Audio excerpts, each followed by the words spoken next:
জানি না বাড়া, এটা একটা কিসের চার কোনা ঘর যেটা মুসলিমরা পূজা করে, আর আমরা ঢোলের নিচে রাখি চোট নিকাল ভোসরিকে। জয় শ্রীরাম, হর হর মহাদেব, দেবকী দেব। এই ভিডিওটা দেখার পরে কিছু মুসলমানের রক্ত গরম হয়ে যাবে, মাথাও গরম হয়ে যাবে, ঠিক আছে? তো ভাই তোমাদের উদ্দেশ্যে বলবো মাথা গরম করার কিচ্ছু নেই এখানে, ঠিক আছে? কেননা এই যে ছেলেটা এই উল্টোপাল্টা কথা বলছে, এ কোনো হিন্দু ধর্মের ছেলেও নয়। কেননা যদি কোনো হিন্দু ধর্মের ছেলে হতো, যদি কোনো প্রকৃত হিন্দু বা সনাতনী ধর্মের ছেলে হতো, তাহলে এই রকম ধরনের কথাবার্তা আশা করি বলতো না।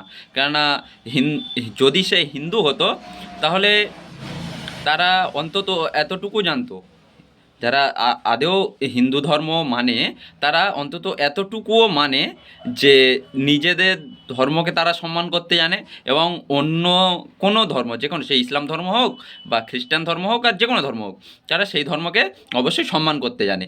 তো এই ছেলেটার ভিডিওটা দেখার পরে আমার মনে হচ্ছে না যে কোনো হিন্দু ধর্মের ছেলে। এ শুধু একটা মানে বেজন্মা বললে চলে, যার জন্ম গুহার নিয়োগের মাধ্যমে হয়েছে, গুহার বাবার কাছে নিয়োগের মাধ্যমে হয়েছে। এর খবর নিয়ে দেখবে যে এর বাপ, কোনো নির্দিষ্ট বাবা নেই, ঠিক আছে? এর জন্ম হয়েছে ওই গুহায় নিয়োগের মাধ্যমে। তো এই রকম ধরনের যারা উল্টোপাল্টা সমাজ বিরোধী কথাবার্তাগুলো বলে, যারা বিশৃঙ্খলা সমাজের মধ্যে একটা সৃষ্টি করতে চায়, এইসব মানুষকে ধরো, ঠিক আছে? এদেরকে সামনাসামনি ধরতে পারলে একদম উদুম কেলানি দাও, কোনো কথা ছাড়াই উদুম কেলানি দাও, ঠিক আছে? কেননা এরা না হিন্দু ধর্মের, না মুসলিম ধর্মের, না খ্রিস্টান ধর্মের, এরা শুধু সমাজ বিরোধী, এরা শুধু ধর্ম বিরোধী। এদেরকে ধরো আর উদুম কেলানি দাও।